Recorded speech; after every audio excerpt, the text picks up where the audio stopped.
أعوذ بالله من الشيطان الرجيم.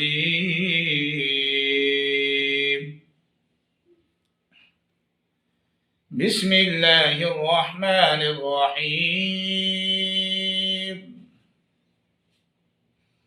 اللهم صل على سيدنا ومولانا محمد صاحب التاج والمعراج والبراك والعلم،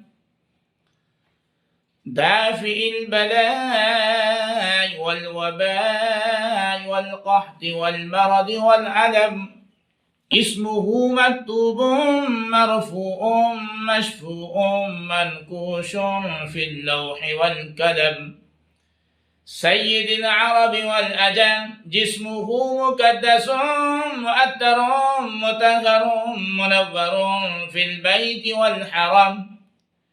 شمس الدهاء بدر الدجاء صدر الهدى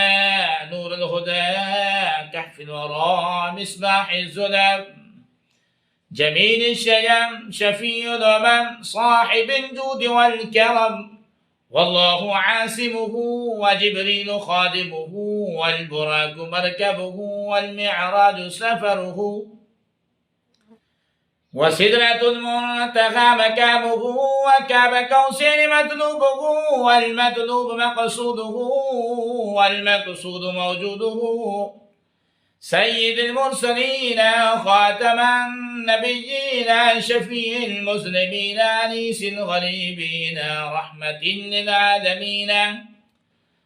راحة العاشقين مراد المشتاقين عن شمس العارفين سراج السالكين مصباح المقربين، محب الفقراء والغرباء والمساكين، سيد الثقلين نبي الحرمين إمام الكبلتين فزيلتنا وسيلتنا في الدارين، صاحب كاب قوسين محبوب رب المشركين ورب المغربين، جد الحسن والحسين جد الحسن والحسين جد الحسن والحسين، مولانا ومولى الثقلين أبي القاسم محمد بن عبد الله نور من نور الله، يا أيها المشتاقون بنور جماله صلوا عليه وآله وأصحابه وسلموا تسليما.